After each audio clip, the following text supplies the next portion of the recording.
Selamat datang di Novel Bersuara. Sebuah cerita yang berjudul Bunda, Bukan Wanita Malam. Episode 57. Oleh autor Kolom Langit. Dengan If sebagai pengisi suara. Selamat mendengarkan.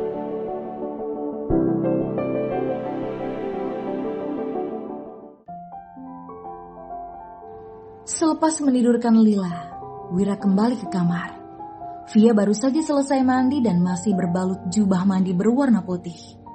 Menyadari raut wajah sang suami yang nampak lain dari biasanya, membuat Via tak berani berkata-kata. Ia masih belum dapat melupakan sikap dingin Wira dulu saat hubungan mereka belum membaik. Via sampai takut, membayangkan jika Wira kembali seperti dulu. "Aku mau mandi dulu," ucap Wira dingin tanpa menatap sang istri. Via hanya menatap punggung tegak suaminya itu, namun tak ada kata yang terucap. "Sekarang aku yakin pasti ada masalah. Sejak menemukan Lila, Mas Wira tidak pernah sedingin ini padaku. Apa Mbak Sera berhasil merayu Mas Wira?" Wanita itu pun segera berganti pakaian dan mengeluarkan setelan piyama untuk Wira. Dengan pikiran berkecamuk, ia duduk di meja rias, menyisir rambut panjangnya yang tergerai indah.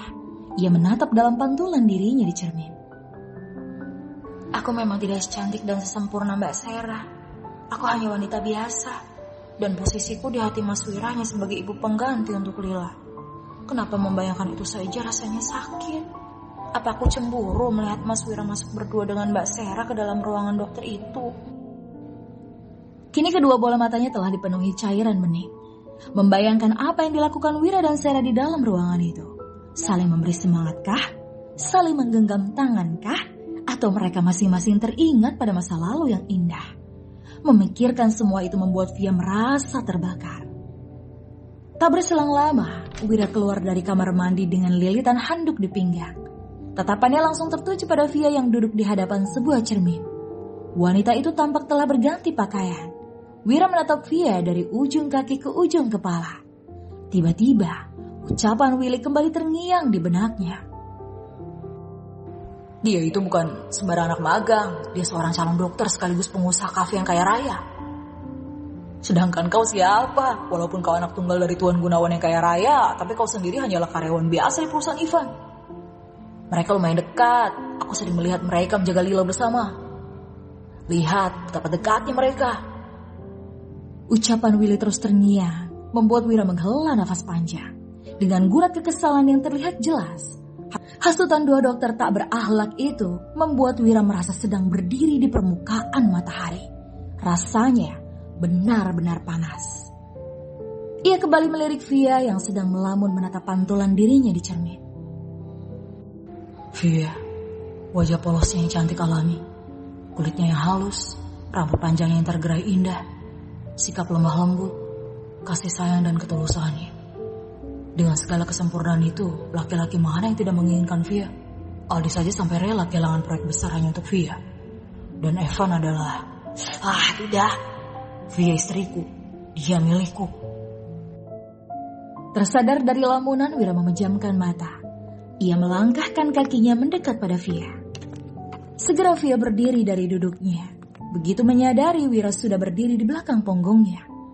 Ia mengambil setelan piyama yang tadi disiapkannya untuk suaminya itu. "Ini piyamanya, Mas," ucapnya sembari menyodorkan setelan piyama pada Wira. Wira meraih pakaian yang diberikan Via, namun melemparkannya ke sembarang arah. Tatapannya kini tak dapat diartikan oleh Via. Mas, kenapa?" tanya Via. Dalam hati menduga suami sedang marah besar. Perlahan kakinya mundur ke belakang, seiring dengan langkah kaki Wira yang terus maju. Memang aku kenapa?" Wira balik bertanya. Sorot matanya yang tajam membuat Via merinding. Ia ingat betul sorot mata itu sama seperti saat Wira mabuk dan akhirnya memaksa merenggut kesuciannya. Punggung Via telah menempel dengan dinding, sementara Wira tepat berada di hadapannya. Wanita muda itu memberanikan diri mendongakkan kepala menatap mata sang suami. Tangan Wira terulur dan melingkar di pinggang Via. Ia menariknya lembut, sehingga kini tubuh Via menempel dengan tubuhnya. Dalam keadaan masih bingung, Via mencoba melepaskan diri dengan mendorong dada Via. Namun semakin erat tangan Wira melingkar di pinggangnya. Mas? Apa mas? Diam. Ucapnya lembut namun terdengar menakutkan bagi Via. Dan tanpa banyak bicara, Wira mendekatkan wajahnya, menempelkan bibirnya dengan bibir Via. Bukan dengan ciuman lembut, tapi dengan sedikit memaksa dan menuntut balasan. Sebuah ciuman yang seakan ingin menjelaskan bahwa dirinya lah pemilik tubuh yang kini berada dalam dekapannya. Via masih mencoba melepaskan diri, namun Wira tak memberi celah. Ia mengunci tubuh Via dan menahan tengkuknya sehingga wanita itu tak dapat bergerak sama sekali. Bersambung.